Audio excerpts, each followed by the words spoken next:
Salut, c'est Denis Balbir, on se retrouve sur 11 Mondial pour l'analyse de l'équipe de France, on espère qu'elle va aller au bout. Allez les Bleus!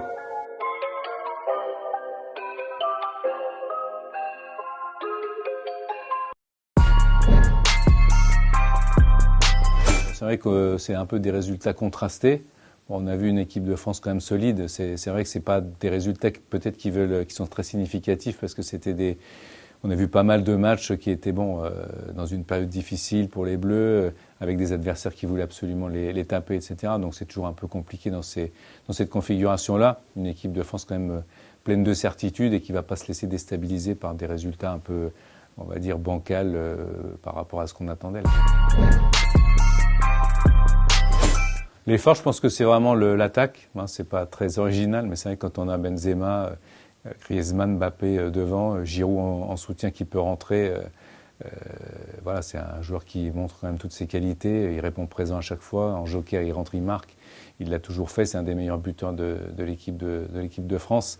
Griezmann en soutien. Bon, c'est vraiment une équipe qui a, à mon avis, si les joueurs sont à 100% tous ensemble, il n'y a pas d'équivalent dans le monde. Les faiblesses, c'est toujours pareil. On l'a vu à l'Euro 2016 en finale, Umtiti qui est mal placé. Voilà, bon, il sera pas là, mais c'est la défense. Je pense que la défense, mis à part les latéraux. Bon, moi, je le dis franchement, je suis pas un fan de Pavard. Donc, pour moi, Pavard, je le vois pas sa place dans cette équipe de France. Mais bon, je suis pas au sein de l'équipe, je suis pas au sein du staff. C'est pas moi qui décide, mais je trouve que c'est un peu surcoté. Maintenant, il peut dépanner dans l'axe. Donc c'est peut-être aussi pour ça qu'il est choisi, sa polyvalence. Mais sur les côtés, je pense que l'équipe de France n'a pas trop de soucis à se faire. C'est une équipe avec des latéraux qui montent bien, qui savent défendre aussi. Mais dans l'axe, je pense que c'est un petit peu en difficulté. Et surtout, c'est milieu de terrain. Bien sûr, un milieu de terrain qui sera, même si Tchouaméni peut être une vraie valeur ajoutée avec une vraie révélation, peut-être même Vertou, parce que tout le monde s'est étonné de l'arrivée de Vertou, mais c'est quelqu'un qui a l'agna, qui court partout, qui a beaucoup d'énergie, à la limite un peu comme Guendouzi. Alors ça suffit pas, il faut du jeu, il faut du football, mais je pense qu'il les a aussi. Bon, le milieu de terrain, privé de Pogba, Kanté, N'Golo Kanté, ça fait beaucoup quand même. Et je pense qu'il faut saluer aussi le staff des Bleus, parce que c'est un staff très complémentaire, très complet, très en osmose avec les joueurs. Il s'occupe là de la récupération de tous les joueurs comme il faut. Donc c'est vraiment, on sent un bloc très soudé et on a l'impression que les égos qui existent dans les clubs, comme Mbappé par exemple au PSG avec les autres, vont s'envoler parce que c'est vraiment le maillot bleu qui va tirer tout le monde vers le haut. La star de l'équipe de France, j'espère que ce sera Benzema. Je pense qu'il mérite, Karim Benzema, d'être la star de cette équipe. Après, voilà, il y a Mbappé bien sûr qui vole, qui est un joueur hors norme, qui a perdu un petit peu de son capital sympathie avec tout ce qui a été dit autour de lui et tout ce qu'il a fait aussi, qui n'était pas forcément juste à des moments clés. Mais Benzema, je pense qu'il a la maturité pour être aussi bon en bleu qu'il l'est avec le Real. Donc Benzema, en plus, il a cette expérience aussi pour tirer l'équipe vers le haut que Mbappé n'a pas forcément, à part ses fulgurances et son efficacité. Et c'est vrai que c'est un des meilleurs joueurs du monde, mais Benzema aujourd'hui me paraît quand même, s'il est délaissé de ses pépins physiques, peut être vraiment la star de l'équipe. Je pense Tchouaméni. Vraiment, je crois beaucoup en ce joueur. C'est un joueur physiquement qui est au top, que j'avais beaucoup remarqué et aimé déjà à Monaco. C'est un joueur qui dégage une vraie force, une vraie sérénité et aussi un vrai bon joueur dans l'impact et dans le duel. Donc c'est aussi important dans ces matchs-là, notamment dans les matchs de poule où l'équipe de France sera peut-être pas bousculée, mais contre le Danemark, bon voilà, c'est un peu le type de joueur qui peut faire mal à l'adversaire.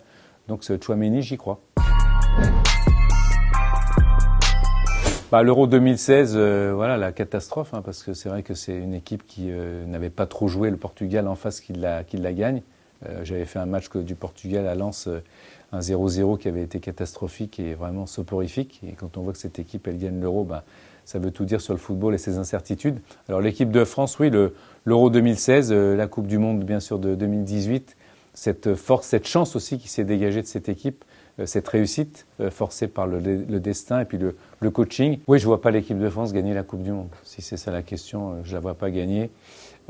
J'aimerais qu'elle la gagne, c'est un souhait pour tout le monde. Mais je crois que c'est difficile. La période, des blessures, des joueurs qui ont des pépins physiques qui arrivent comme ça un peu diminués, ce qui vont pas, même si j'ai loué le staff technique et le staff de Didier Deschamps et le staff médical aussi, il peut toujours y avoir un pépin qui, voilà, on a parlé de Benzema comme étant peut-être la star du mondial, si ça se trouve, il ne pourra pas jouer tous les matchs. Mbappé aussi, cette fragilité qui peut être engendrée par l'époque, la période de la Coupe du Monde, c'est un peu embêtant.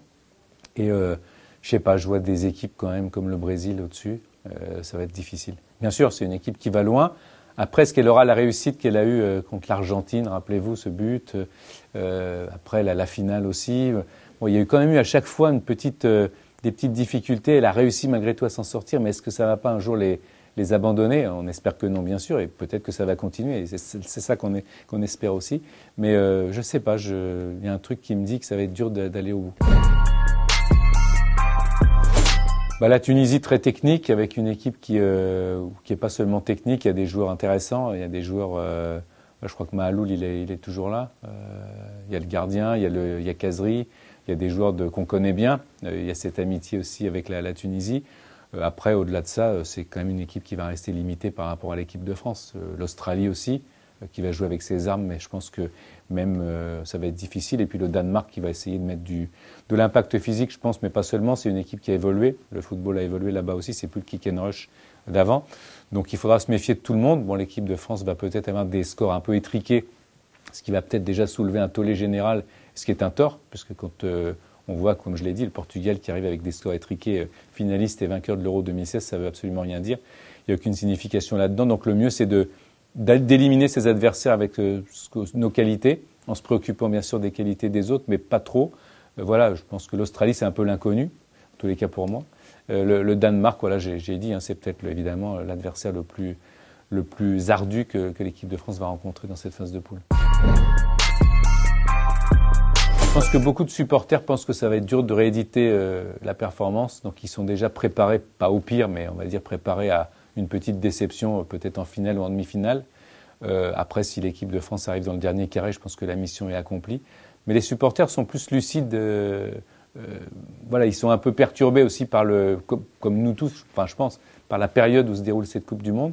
Donc ils sont peut-être pas dans les mêmes attentes que quand c'est l'été, que c'est la fête, que t'es emmené par le soleil, le ciel bleu, les soirées avec les potes, etc. Là, on va dire que c'est pas plus confidentiel, mais c'est un peu bizarre, c'est un peu curieux. Donc, je pense qu'ils attendent moins que ce qu'ils attendraient si c'était l'été comme les autres Coupes du Monde. Peut-être que c'est une anecdote ou peut-être que c'est un détail, mais je pense que c'est ça aussi qui joue. Et puis la statistique qui fait que aligner 2 Coupes du Monde de suite, c'est quasiment infaisable. Donc il y a ça aussi peut-être qui les calme, sans parler des forfaits qu'on a évoqués évidemment. Le Brésil, je pense que le Brésil est vraiment armé avec de très très bons joueurs. Ça fait aussi longtemps qu'ils n'ont pas gagné des choses. Il est temps que ça se fasse. Et bon, on dit ça à chaque fois, c'est un peu comme le PSG en Ligue des Champions. Pardon aux supporters du PSG, mais c'était pas méchant. Ouais, le Brésil, ils sont. Voilà, Neymar, il est incroyable en ce moment. Après, on ne sait pas comment ça se passe au sein de l'équipe, etc. Mais il n'y a pas que Neymar, il y a beaucoup de joueurs de talent. Je sais pas, ce maillot, il est entraînant. On a envie de le suivre à chaque fois, ce Brésil. Donc je dirais le Brésil, l'Argentine. Attention à l'Argentine. J'ai failli dire l'Italie. et la France. Et la France, bien sûr. La France sera demi-finale, je pense. Ouais. Minimum, ouais, je pense. Ouais. Malgré tout ce que j'ai pu dire, un peu contradictoire, mais je pense que l'équipe de France a quand même les armes.